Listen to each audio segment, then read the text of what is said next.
This podcast is brought to you by LaCrosse growing the game one podcast at a time. What's going on, everybody, and welcome to the Lacrosse podcast brought to you by LaxAllStars.com and WoodLacrosseSticks.com. We are coming to you live, actually, from the Wood Lacrosse Sticks studios here in Philadelphia.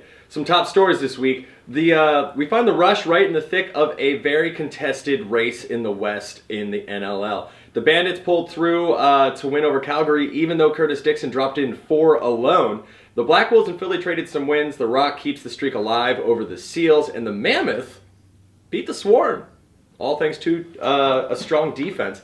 Let's hear from our sponsors, and this week we're actually going to preview our Black History Month shirt, which goes out of stock and will not be printed again in only 1 week's time. So take a look at that, and we'll be right back with Rich. In order to honor all of the African American players, coaches, and parents that helped grow the game in the past, we wanted to make this Black History Month an effort for the future. So we decided to donate a portion of all of our limited edition BHM shirts to grow the game here in Philadelphia. Always mysterious. All right, how you doing? My name is Tim Morrison. I am the director of Roadrunners Lacrosse based out of Southwest Philadelphia. Currently, we're serving about between 45 to 50 kids. We're looking to grow the game in all parts of Philadelphia. We're looking actually to start our younger grades group, going from K to 4, starting our bobblehead league. So 25% of the proceeds of the t-shirts are going directly to support the kids right there in Southwest Philadelphia as we continue to grow the game of lacrosse. These shirts are only going to be available for this month, and we appreciate your support.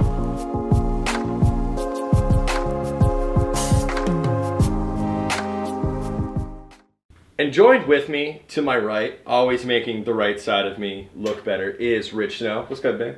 Chilling, you know me. That's cool. All right, so Philadelphia, we're going to jump right into it. We won a game. Mm-hmm. We won another game. Yeah, we're gonna get some of those. We're gonna get some every once in a while. But then the very next day, we drop one. It's whatever. But, it's the exact same team. Apparently, it's it's hard for a team to win back-to-backs. Statistically. I'm into neutral spreads at this point. Statistically, it's. And there's some travel in between. They put up, a good fight.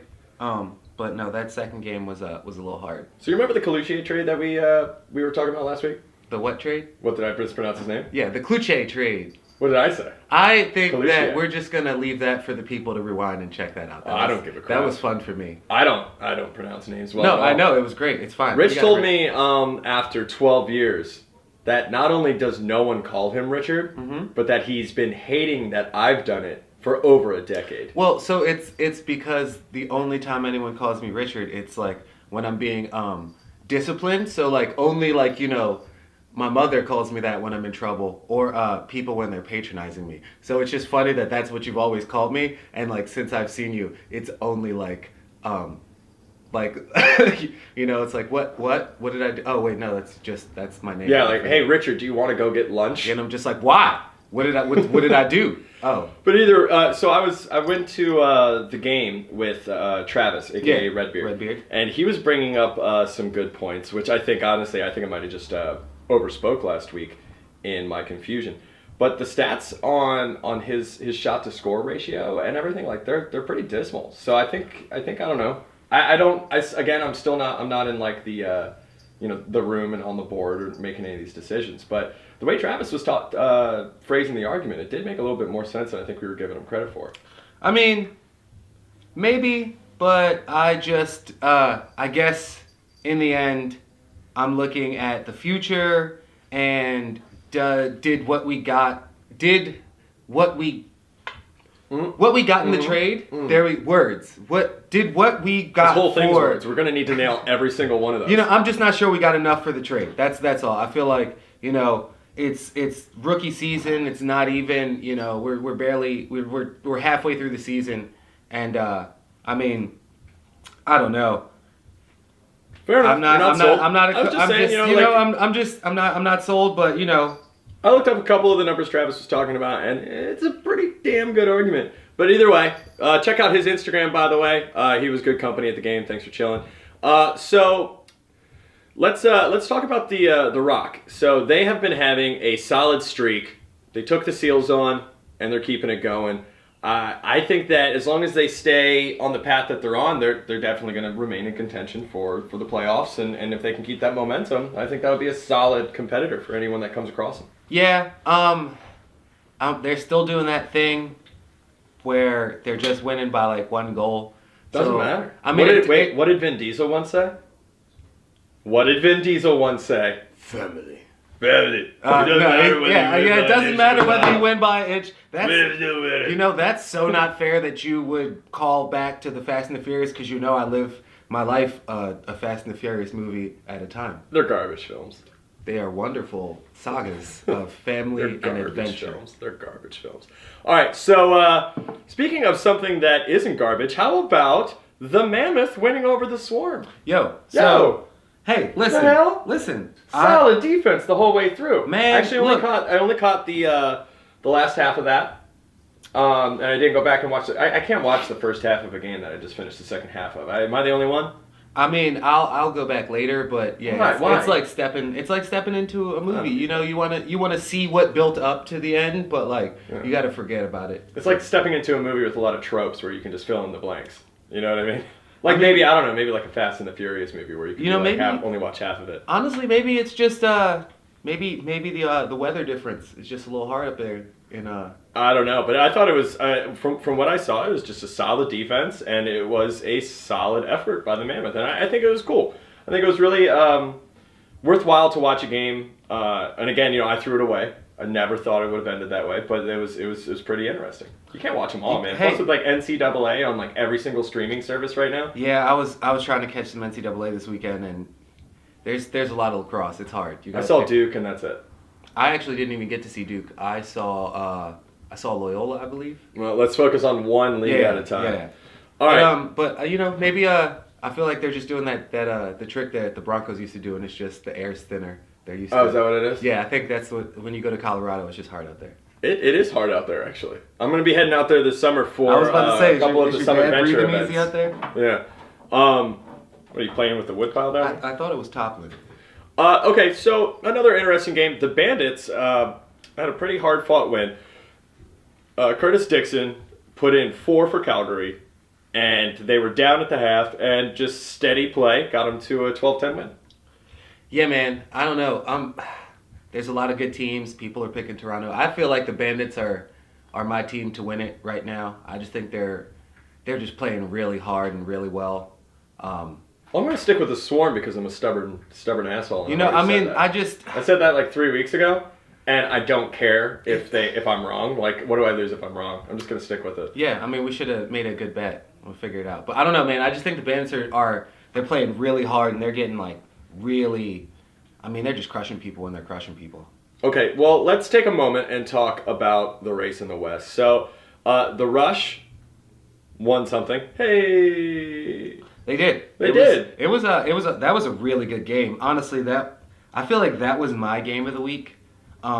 It just felt like basketball. Honestly, they were just going goal for goal, back and forth, and even just the movement, it looked like an NBA game. It was really tight. I liked it. Well, do you ever watch the interviews with Derek Keenan, after their games? No. He's not rude. He's not a jerk or anything, but he's just definitely was much more positive this week. Okay. he was definitely a little bit more pleasant. But there is a tight contention in the West, and seeing as 4 of the 5 teams get into the playoffs, it's crazy how there could even really be any kind of an interesting conflict. You really have to come through with a very even hand of wins and loss records for there to even be any kind of actual contention. So as opposed to other sports scenarios where everyone's just trying to win a whole bunch, these teams are literally just trying not to lose another L. And honestly, I feel like it's keep that above 500. The main thing to look at now is just is gameplay, and I feel like a strong San Diego team is not looking as strong as they were now, and I guess since it seems like almost everybody's going to make the playoffs, it's just who's going to have the hardest time in the playoffs maybe, and San Diego's starting to struggle. Yeah, it's I don't know. I don't know about that. They definitely had some some rather quality games in the beginning, but I mean now they're just playing a little bit more like a brand new team. Austin isn't getting as many points on the board as he was, and that seems like that is taking a lot of steam out of the team. All right, well let's switch over to the NCAA and let's talk about what happened last week, if that's kosher. We don't really even know how we're covering the NCAA. We don't. We're just I am having a hard time caring until it matters a little more. Yeah, there's a lot of games and they're hard to find. And that's, I think, our review. Yeah, so All right. Well, the one game I did actually manage to keep up on was the Duke-Denver game. It was close, solid, it was awesome, and I'm a big fan of Denver. So that was a 9-10 loss for Denver. And then we have St. Joseph's Fairfield, an absolute blowout by St. Joseph's, 21-10. What else do we have here? Oh, the Robert Morris score was interesting. Georgetown beat them 14-11. Ohio State over UMass 11-7. How did Duke do? All right, there we go. I just reviewed the game. I know. I'm just trying to check on our stats. When you're talking to your wife and she's doing something and you just get 3 uh-hus in a row and you're I'm sorry. I was also thinking about that Loyola game as you were reviewing the Duke game. I apologize. I did catch the Loyola versus Johns Hopkins game. And here in Philadelphia, there was actually a lot of lacrosse. Maryland and Penn. Maryland win over Penn 13-12, and Villanova took out a win over the returning champs Yale. Yeah, Nova was looking good. I caught a little bit of Drexel highlights. It's so much lacrosse. It's really, I'm only catching bits and pieces of it, but it's just nice seeing the shot clock pushing stuff. I like the action now. It's a lot more exciting. No stalling. That was a big issue. It was really hard to watch college lacrosse for a while. Well, here is where we stand right now. We have the NLL in Week 10, and we have college lacrosse barely visible on television. Hey, and too soon to care. It's streaming everywhere, sort of. Yeah, we'll get into that. Actually, let's go to a review of what's coming up and where you guys can catch the games coming up this week. Oh, wow. Yeah, there's some interesting spots. Yeah, this actually be a good week.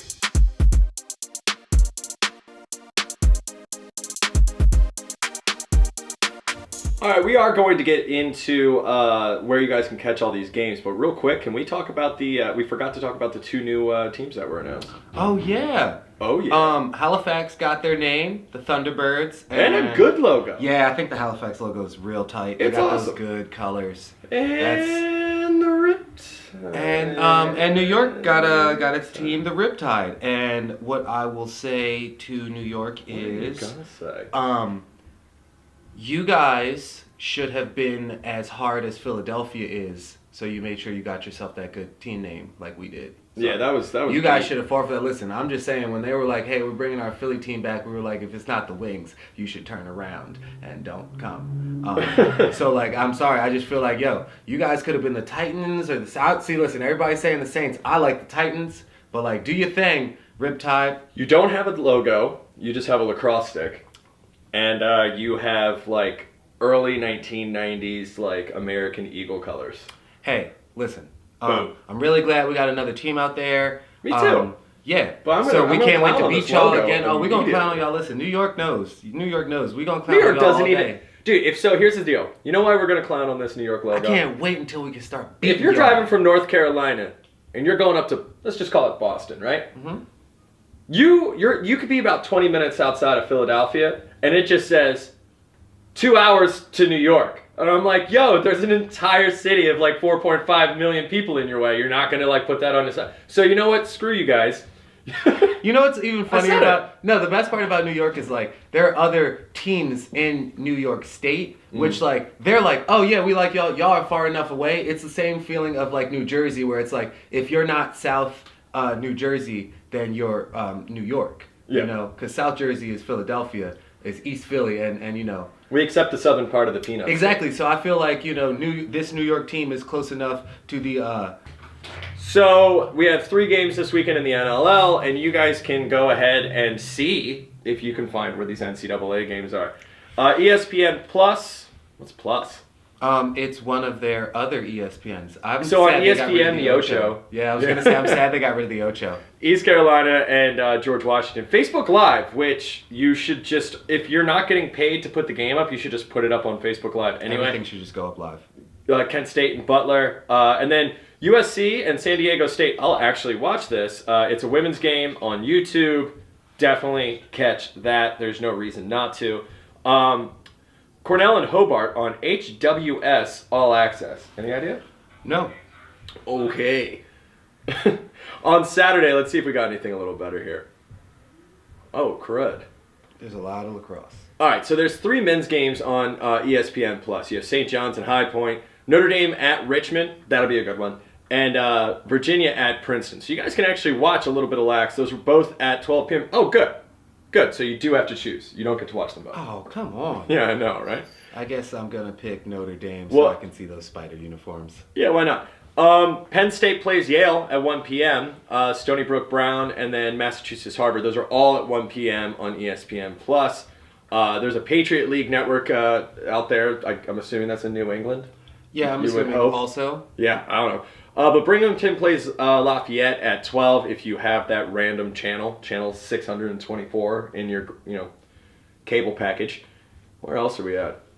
Oh, we got another Facebook Live, women's, Hofstra at Fairfield. And then Johns Hopkins has their own network, or maybe that's their website streaming service. And then you can actually see Penn play the Johns Hopkins women's team. Maybe they're just letting us know the only place to see that is at Johns Hopkins. You just have to go down there. Yeah, just go to just home go. with it. Just go. It's easier than catching this on television. Just go. Yeah, absolutely.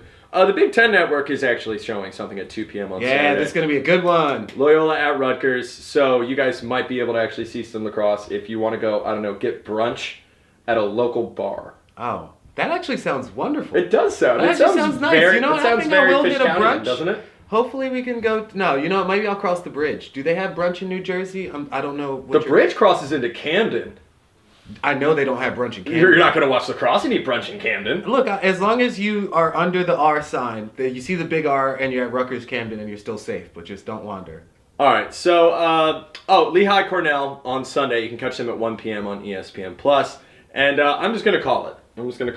This is getting aggravating. If anyone has a better way to tell you where to watch these games or to how to review them, we will cover that at that time. Let's get into our interview, and we will check you guys next week.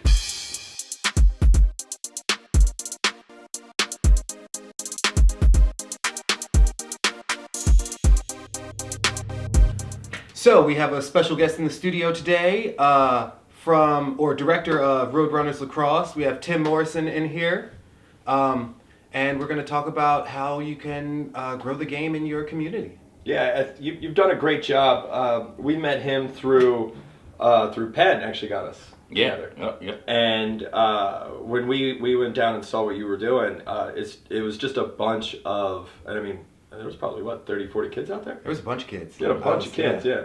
And it just struck me as I don't even know how you would begin that. So I thought this was a useful topic to, anybody who's looking for a rough blueprint on how to, start a youth league or start a youth program or just get something started. Just take it away. I mean, what's step one? Step one, being flexible. Number one goal in lacrosse is to be fluid, to be flexible. So when it comes off to the idea of starting a new program, you want to actually be flexible enough to understand you might have to either one, go into a rec center, go into a school, go into some population of where there's actually already students housed. It creates another barrier as you're trying to, just go through a neighborhood and pick 2 kids here, pick 2 kids here, pick 2 kids from there. But the reality is if you can get into a situation where there's already a population of students already there, that's dynamic. So possibly co-partnering with OST after school time, out of school time program, or some type of rec center, or a PAL, a Boys and Girls Club, or like the YMCA Croc Centers, things like that. If you can get your foot just wetting with those individuals, simply by just going out to those places, introducing yourself, letting them know your love for the game, making sure that you have all your proper clearances, and interact and just offer yourself and your time to that community to show them that this lacrosse is very well known, but not known by many. And by it not being known by so many, we take that time to dive down to the most grassroots of levels. Taking that stick with that young man or that young lady and offering it to everyone. You might get a group of students that range from ages 4th grade all the way up to, say, 9th or 10th grade, and be flexible enough and have the know-how to separate those individuals to make them work with their population and age group if you do get a large mix of students. When it really comes down to it, it's young people thrive off of attention. So do these guys. Yeah, fair enough. I'm still a young people. You're not. So thriving off that attention, positive interaction with the caring adult is what the key thing is. Yeah. Once that student knows that you're really in there for them, they're willing to come back. Once you show that the interest is not just to build this lacrosse program so I can say, hey, I can steal 4 or 5 kids and make this elite program, that model's not going to work. It's going to be more of an idea of saying, once you got these population of kids, we got the OST program or we got some kids at rec center. Now, setting up maybe 1 or 2 to 3 times in a month that you can interact with these students for about 1.5 hours, 2 hours time frame, just to get their nose wet, just to get their feet wet.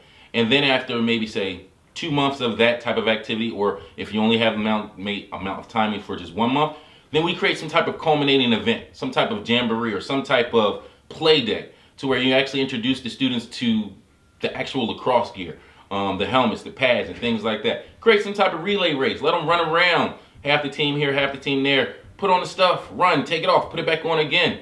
Then, really wrap it up and just let them really put it on and fight it out. Once those kids get to smack each other, regardless how skilled it is or little kid soccer is going to look like, it's going to create that understanding and that development model for that child to see that they can do something that many others have not even tried to do yet. I've actually been using, have you guys seen the clips of Steph Curry and Klay Thomas holding lacrosse stick? Yeah, so I took that and I flipped it on my Instagram channel and said, look, if they're willing to try this, how can we have all these athletes that say, all I do is play basketball, and they're not willing to try other things? These are the professionals at the top level diving into something new. Making it relatable to the kids, every professional will tell you, man, being a multi-sport athlete always is beneficial. You mentioned something that's interesting so you mentioned 2 things that I'd like to bring up. One, you were like, make sure you have your clearances. I got to tell you, I have no idea what a clearance is. I was going to come back to that also. So when it comes to working with children, you have to have 3 major clearances. FBI fingerprint, criminal background check, which would be, well, I'm talking primarily for Pennsylvania, criminal background check, FBI fingerprint clearance, and you have to have your child abuse clearance. All of those can be Googled. If you Google any of those aspects, they will come right up. The majority of them, it might cost you around an investment of about $60 or so like that. But they're good for a year. It allows you to interact with children. That's the number one thing any administrator is going to ask for, just to be safe on their side. Because it's all about liability when it comes down to working with children. No, fair. And, it's not so crazy to assume that there's some paperwork involved in that. Yeah. The other thing that, so that would be like a surprise hindrance where you're like, yeah, man, I got all this stuff and I just want to, grow this amazing game. Like, do you have your clearances? You'd be like, damn. I got a driver's license and I got this birth certificate. Yeah, I mean, a lot of the hurdles that are found in starting most things are just knowing what you need to get started. So that's a big one. A lot of people I don't think would have even thought of. And another thing that I think any layman would definitely see as a hurdle. You mentioned the equipment. At the very least, you're going to need some sticks, right? That would be the bare minimum, I would assume. Yeah. Yeah. What's an avenue that someone can go down to start accruing that equipment? Because even if you don't have the pads, let's just say, you just need a pass-around program. Yeah. Because if you got 10, 15 kids that keep coming back for the stick practice, then maybe you could justify going in for the other stuff. But what's an avenue? What's a strategy to acquire such things? Legwork. Phone calls. Legwork, phone calls, emails, begging, borrowing. Because when it really comes down to it, coming from the inner city of Philadelphia, a lot of our students do not have the financial means to get the things that we need to enter into lacrosse. So it took a lot of me talking to various college coaches, like Coach Jamie Lockhart over at Widener, Coach Tucker over at Academy of New Church, Coach Jim DeRose over at Williamson Tech. And all these individuals hear about what you're doing and they're willing to give stuff. Once you actually talk with those coaches, then you can actually get in contact with the actual players. Asking those players like, hey, you got any old sticks? Anything old, hit the thrift stores. Thrift stores will, lo and behold, have a stick. It might be an older version of our, Woodlax, but it'll work. Yes. And then, it really, what happened with me was I had to begin stringing. I've only been with lacrosse for about 6 years now.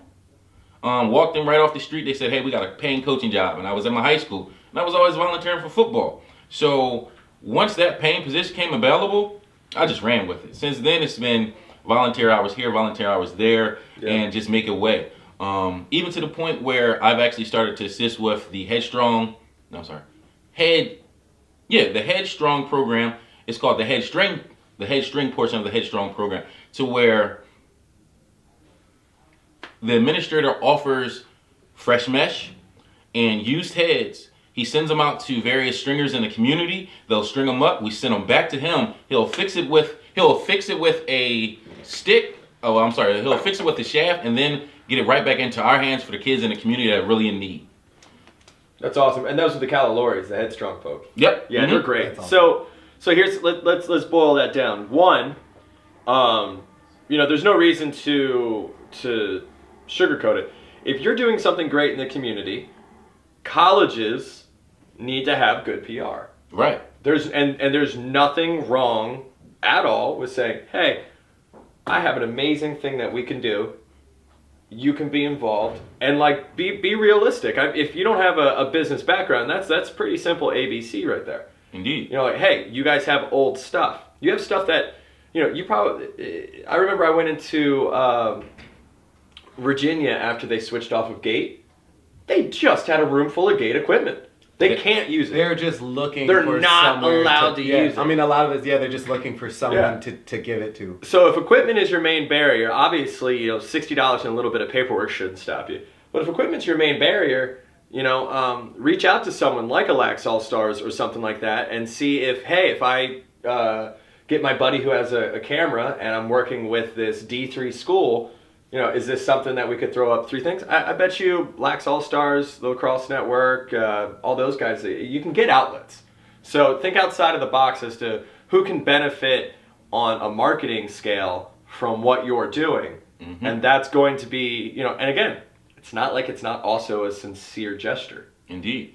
Then you also have places like the Relax Collection. Yeah. Then you also have individuals that say, young men and young ladies that go to possible prep schools. Lo and behold, these young men are actually doing a lot of grassroots work for us through their own lacrosse community. They're collecting old equipment from their friends, but a lot of times they don't have anywhere to send this stuff. Mm-hmm. They're doing this as community service projects just out of the kindness and the greatness of their heart because it's just something for them to do. Mm-hmm. But in the back return, it allows us to infect and influence our children in such a positive manner, on a daily basis if we have that opportunities. Let's do a quick mental exercise here, which I think most people, if they're listening to this and they want to act on it, you mentioned flexibility. Be happy with whoever comes. Everyone who's doing this or who's listening to this and saying, I'm going to start going down this road, how do they find themselves in a situation where the children they've been teaching this game to get to play a competitive game? I can tell you this, it never even made it as a school sport. I was still the club level lacrosse in rural Pennsylvania. Yeah. And when I started, I just played on Team Blue. They're like, hey, you're blue. And it's hard to be like, yeah, go blue. Go. But, there was competitive lacrosse at least. So how does that work? Or is there an avenue I'm not seeing? Do you try to tie young athletes in with existing programs outside of the region that is not yet fully orchestrated? I mean, how does that work? So when it comes down to gaining competition, once again, a lot of phone calls and things of that nature. If you have the opportunity to connect with that college, you can actually create play days to where those college individuals might actually get down and, put their stick in their hands and, play some light defense against your younger kids. That could be one level of competition, quote unquote. Then, when it actually comes down to it, one of the avenues I did was I ran a program for Roadrunners Lacrosse. That's out of Kingsessing Rec Center out of Southwest Philly. And then I actually partnered at a different time of the week and did a lacrosse program out of Anderson Elementary School in West Philadelphia. So after doing the programs at both locations, I created a culminating event. You can steal this. I just want you to give me credit. We called it the Giving Games. The Giving Games meant in order to gain access to the actual competition that day, you had to give up some type of food. You had to donate. So in order for us to play and continue to grow the game and to actually make these children buy in, I said, look, if you want to participate in the Giving Games, we got to give something. So by you participating, you give up some type of non-perishable food item, and it was during that Thanksgiving time frame. So in return, we donated that stuff to our local food bank and gave the kids the opportunity to put the gear on for the first time, fully equip up, and get out on the field and play. We played about 5-minute sessions. Like we would go older kids, and then we would break, get the younger kids on the field. And then switch back out. So it was just consistently opportunities to get on the field, have some adults and our high school kids talk with the younger guys like, hey, what did we do wrong? What did we do better? Then within the next 5 minutes, you're back on the field. So within a 3-hour time frame, we ran a clinic for about an hour and a half, and then we ran game scenarios for about an hour and a half. And when I say I had about 42 kids on a Saturday morning on the coldest day it was the coldest day in November in 2017. It was awesome. That's awesome, man. So that's a little bit of a background, and thanks for your time in this blueprint. And I guess the other thing is like it may not work out exactly as Tim described. You're gonna have to be flexible. You're gonna have to figure it out with whatever resources you have. But growing the game is the only way. Like I wouldn't even be hosting a podcast if someone didn't create an ambiguous team blue in my hometown. You know what I mean? And I mean, I was terrible, and I'm still probably one of the worst players on any team I've ever been on. But like, it gave me an avenue to play. Indeed. So when it really comes down to it, it's adults. Let's not hinder children from being successful. A lot of times I see children get held up from their successes because just by some ambivalence of an adult. Adults should be actually pouring into the children that's within our community, not taking away from them. So when it comes down to your flexibility, if you have an vision of, I'm going to do this lacrosse program, it's going to be gun-ho, the kids are going to love it, it's going to be like 45, 50 kids. You get 7, that's a win. And the next year, 5 of them come back, oh, that's an overtime win. That's a win that's a blowout win when it really comes down to it. Just being consistent. As long as you're consistent, the kids will see that you're consistent, and they will become consistent as well. It's a give and take. If you're just there to take from them, you won't get any type of return. But if you can pour into them, they will pour back into you as well. Awesome. Well, where can anyone reach the programs that you've started if they want to donate any equipment or anything? So you get involved. Or get involved. So you can reach us at Roadrunners Lacrosse. Let me double check my Instagram. I always got so many things different going on. Just double check it real quick. Yeah, so on Instagram we're at Roadrunners_Lacrosse. You can check us out that way, or you can hit my personal Instagram at Timotelo55 on Instagram, or you can actually just shoot me a personal email, timothy.morrison55 at Google.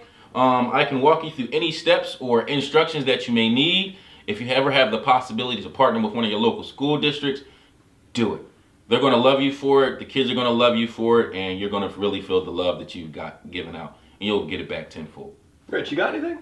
Man, no. You're smiling. I know. I'm like, I miss working with the kids, and I forgot like how awesome it is. And yeah, honestly, just doing it, and not even about keeping your expectations realistic, but like it's not about you, and don't really have expectations. Like any amount of kids that you help is a win.